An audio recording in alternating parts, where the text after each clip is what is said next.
मेरे ज़हन में जो यह सवाल पैदा होता रहता है कि इस तरफ जो है वो क्यों नहीं कोई ऐसा असूल बनाया गया इलेक्शन कमीशन की तरफ से। ਜਦੋਂ ਆਣਾ ਨਾ ਫਿਰ ਸ਼ੇਰ ਨੇ अच्छा ਤੇ ਸ਼ੇਰ ਨੇ ਸਾਰਾ ਕੁਝ ਸੈੱਟ ਕਰ वाह ਲੈਣਾ। वाह जी वाह। ओ लम्मी सोचे पा गया जे वाह वाह। ते सिगरेट किहड़ी लैनी है? ਜੰਪ जंप ते जंप सिगरेट पी के जंप तो नहीं मारदा? नहीं पक्की गल है। ਮੈਂ ਦਵਾਈ ਖਾਧੀ ਹੁੰਦੀ ਆ।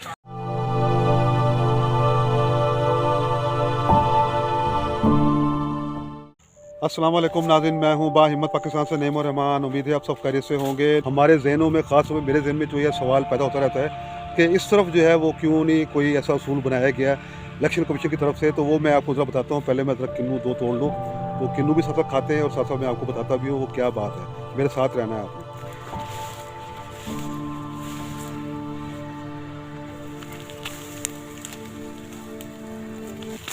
मैं ये समझता हूँ कि कोई भी सियासतदान या कोई भी पार्टी या कोई भी जो बंदा खड़ा हो इलेक्शन लड़ने के लिए वो एक हल्के से इलेक्शन लड़े, वो जहाँ पे उसका वो समझता है कि यार यहाँ से मैं मतलब यानी वोट ले सकता हूँ, यहाँ से मैं जीत सकता हूँ, उसको चाहिए कि वहाँ से वो इलेक्शन लड़े।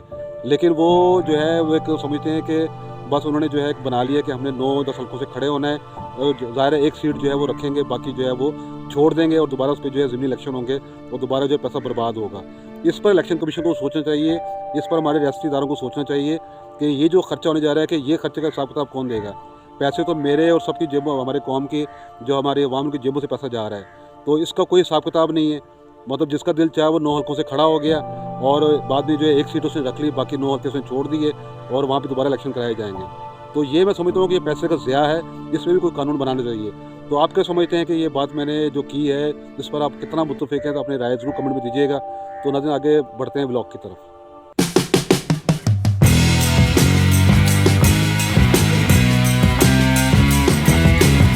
आज कुछ बेहतर है किन्नू। नाज़रीन अभी चलते हैं फ़खर अब्बास के घर पे, उनसे बातचीत करते हैं, कुछ सुनते हैं। तो आप मेरे साथ होंगे। की हो रहा सर? धुप सेक रहे? ਬਾਜੀ ਇਹ ਨਹਾ ਕੇ ਡਸੀ ਹੈ ਜਰਾ ਰੈਸਟ ਸੀਗੀ, ਪ੍ਰੋਗਰਾਮ ਤੇ ਜਾਣਾ ਸੀ अच्छा ਤੇ ਨਹਾਉਣ ਨੂੰ ਕੀ ਤਿਆਰੀ ਕਰਨ ਦੇ ਹੈਗੇ ਆ। माशाल्लाह। ਅੱਜ ਹੈਗਾ ਸ਼ੋਰਕੋਟ ਬਾਬੇ ਅਸਗਰ ਅਲੀ ਸਰਕਾਰ ਦੇ ਪ੍ਰੋਗਰਾਮ अच्छा ਰਾਤ अच्छा ਤੇ ਕੱਲ ਨੂੰ ਫੈਸਲਾਬਾਦ ਦਾ, अच्छा ਉਸ ਤੋਂ ਬਾਅਦ ਫਿਰ ਹਾਫਜ਼ਾਬਾਦ ਜਾਣਾ, ਫਿਰ ਇੱਕ ਸ਼ਹਿਰ ਦਾ ਪ੍ਰੋਗਰਾਮ, ਸ਼ਾਦੀਆਂ ਦੇ ਪ੍ਰੋਗਰਾਮ, अच्छा ਸ਼ੁਕਰ ਦੀ ਜ਼ਾਤ ਦਾ लगे हुए ने काम कर ਲੱਗੇ रहे हो। ਕਾਰੋਬਾਰ ਅੱਲੇ ਦੀ ਜ਼ਾਤ ਦੇ ਰਹੀ ਪ੍ਰੋਗਰਾਮ ਦੇ ਰਹੀ ਹੈ ਸ਼ਾਦੀ। और फ़खर अब्बास ठीक तुसी सुनाओ सर? तो ठीक ठाक हो, अल्लाह शुक्र। तबीयत ठीक है तेरी? हाँ जी ठीक कैसा चल रहा है काम शाम तेरा? ठीक सही चल रहा है? हाँ जी अबू नाल प्रोग्राम तो चाहिए कर रहे हो हैं? हाँ जी। और राहत ठीक ठीक ठाक है? सेट है? हाँ जी माशाल्लाह बड़ी प्यारी कमीज पाई है, लाल लाल है, अच्छा लग रहे हैं अच्छे। ਨਾਤੀ ਆ ਅੰਤਰਰਾਸ਼ਟਰੀ ਸੁਣਾਏਗਾ बिल्कुल ਤੇ सर ਉਸ ਤੋਂ बिल्कुल ਬਾਅਦ ਫਿਰ ਮੇਰੇ ਬੇਟੇ ਤੁਹਾਨੂੰ ਦੱਸ बिल्कुल बिल्कुल।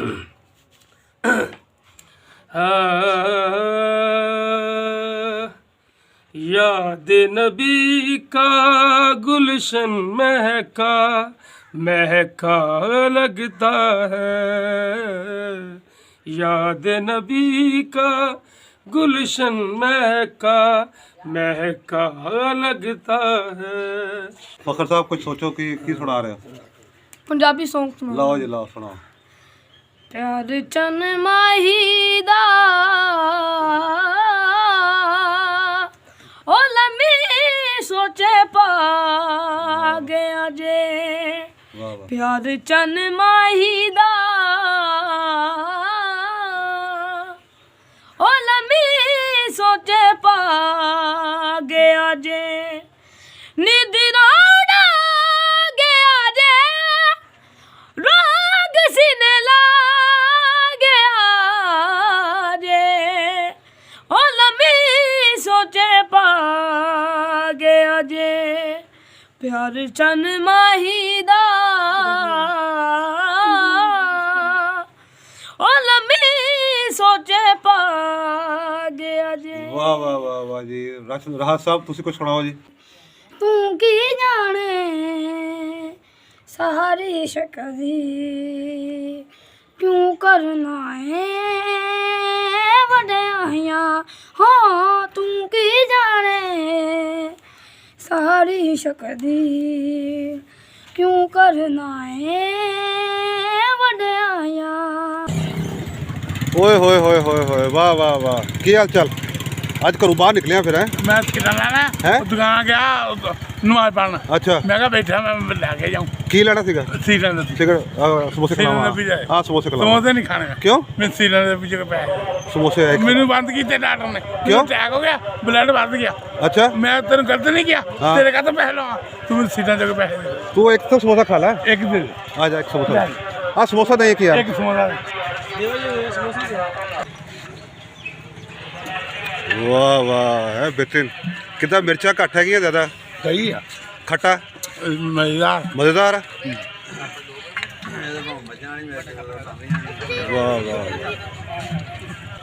ਤੇ ਸਿਗਰਟ ਕਿਹੜੀ ਲੈਣੀ ਹੈਗੀ ਜੰਪ ਜੰਪ ਤੇ ਜੰਪ ਸਿਗਰਟ ਪੀ ਕੇ ਜੰਪ ਤੇ ਨਹੀਂ ਮਾਰਦਾ ਨਹੀਂ ਪੱਕੀ ਗੱਲ ਹੈ ਮੈਂ ਦਵਾਈ ਖਾਧੀ ਹੁੰਦੀ ਆ ਅੱਛਾ ਇਹ ਤੁਸੀਂ ਲਿਆ ਸਾਰਾ हाँ जी ਮਾਸ਼ਾਅੱਲਾ ਇਹ ਕਿੰਨਾ ਕੁ ਨਿਕਲ ਆਉਂਦਾ ਤੁਹਾਡੇ ਖਿਆਲ ਨਾਲ ये जी 12 के बूटे खले ने बाकी थोड़े नु देखो किन्ने क निकलदा जी ਚਲੋ ਤੇ ਅੱਲਾਹ ਤਾਲਾ ਕਾਮਯਾਬੀ ਦੇ ਜੀ ਅੱਲਾਹ ਤਾਲਾ ਕਾਮਯਾਬੀ आमीन ਦੇ आमीन ਵੋਟ ਕਿਹਨੂੰ ਪਾ ਰਹੇ ਹੋ ਐਤਕੀ वोट ਅਸੀਂ ਨੂਨ ਲੀਗ ਨੂੰ ਜੀ। ਪੱਕੀ ਗੱਲ ਹੈ हाँ जी पक्की गल है जी ਅੱਛਾ वोट ਅਸੀਂ ਨਵਾਜ਼ ਸ਼ਰੀਫ ਨੂੰ ਦੇਣਾ ਜੀ ਚਲੋ ਚੰਗੀ ਗੱਲ ਹੈ ਨਵਾਜ਼ ਸ਼ਰੀਫ ਨੂੰ। ਇਹ ਹਰ ਬੰਦੇ ਦੀ ਆਪਣੀ ਆਪਣੀ ਜ਼ਾਤੀ ਰਾਏ ਹਾਂ ਹੈਗੀ ਜੀ ਹੈ ਸਾਡੀ ਇਹੀ ਰਾਏ ਜੀ ਅਸਾਂ ਤਾਂ ਉਹਦੀ ਆਪਣਾ ਹਕੂਮਤ ਆਈ ਨਾ ਜੀ ਬੜੇ ਖੁਸ਼ਹਾਲ ਆਸੇ ਅੱਛਾ ਉਸ ਤੋਂ ਬਾਅਦ ਮਰ ਗਏ ਥਾਂ ਤੇ ਜੀ ਨਹੀਂ ਤੁਹਾਨੂੰ ਪਤਾ ਕੋਈ ਫਰਕ ਪੈਣਾ ਇਨਸ਼ਾਅੱਲਾ ਪਵੇਗਾ ਪਾਏਗਾ ਪਵੇਗਾ ਮਹਿੰਗਾਈ ਤਾਂ ਘੱਟ ਨਹੀਂ ਹੋਏਗੀ ਇਨਸ਼ਾਅੱਲਾ ਪਵੇਗਾ ਸਭ ਕੁਝ ਸੈੱਟ ਉਹਨੇ ਕਰ ਲੈਣਾ ਜੀ ਅੱਛਾ ਜਦੋਂ ਆਣਾ ਹੈ ਨਾ ਫਿਰ ਸ਼ੇਰ ਨੇ ਅੱਛਾ ਤੇ ਸ਼ੇਰ ਨੇ ਸਾਰਾ ਕੁਝ ਸੈੱਟ ਕਰ ਵਾਹ ਲੈਣਾ ਵਾਹ ਜੀ ਵਾਹ ਸ਼ੇਰ ਫਿਰ ਸ਼ੇਰ ਹੁੰਦਾ ਜੀ ਹਾਂ ਜੀ ਸ਼ੇਰ ਨੇ ਚਲੋ ਠੀਕ ਹੋ ਗਿਆ वोट साढ़े जितने बंदे बैठे हैं ना जी